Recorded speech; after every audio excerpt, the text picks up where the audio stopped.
Hey guys, and welcome to another episode of Digital Classroom. Today a trick in Photoshop, Lightroom, Capture One, it doesn't matter. It's all about creating some stunning effects with one gel, but you might think that we actually use two. So join us for today's episode of Digital Classroom. And Digital Classroom is made possible by our friends from BenQ and Rogue.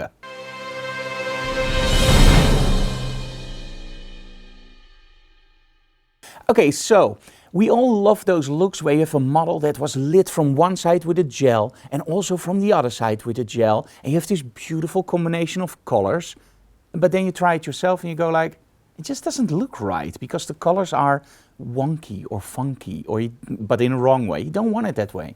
So how do they do that? Well, today I'm going to show you the trick.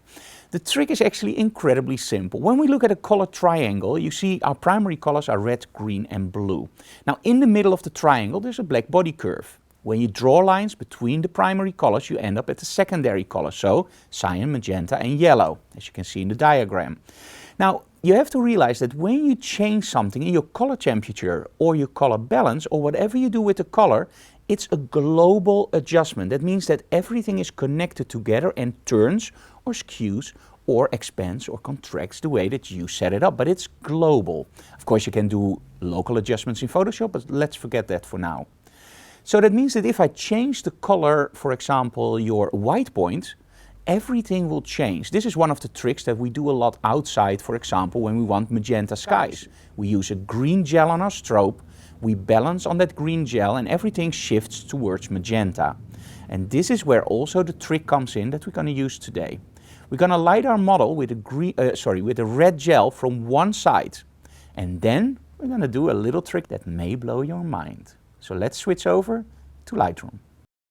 Okay guys, so we are in Lightroom CC on the iPad Pro, and it doesn't really matter what software you use. You can use it as previously mentioned in almost any RAW converter, as long as you have color temperature. So there we go. So now you can see that one side of our model is actually lit with a red gel and the other side is lit with, well, natural light, so no gels whatsoever. The only thing you have to do is change this color temperature towards blue, and as you can already see, the red still stays a little bit red, it's a little bit magenta, but that's no problem.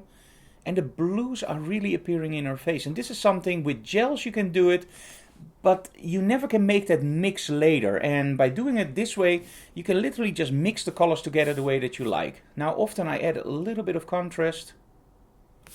And of course you can play with your color a little bit more, like vibrance. Don't overdo it. But you can change the color by just changing your color temperature. So in the case of red, I'm going towards blue. And you will see that the side will still look red, but the other side will turn blue. So it's a really easy way to create some stunning effects in your images. And you only have to use one gel. So let's go back to the studio. Now as you saw, it's really easy. You just change the color temperature and the tint. You add a little bit of extra slider work and you're done. And now you get that beautiful, beautiful look. Now it's very important that when you do this, you don't use CTO gels. Now CTO gels are color correction gels. You really need a thick gel. So if you go for a red gel, go for a real red gel. Because the thicker the red color is, the more you can move that color around without it losing its red tint. So I hope you like this little tip in Lightroom. Incorporate it into your own work and be creative. See you again next time. Bye guys.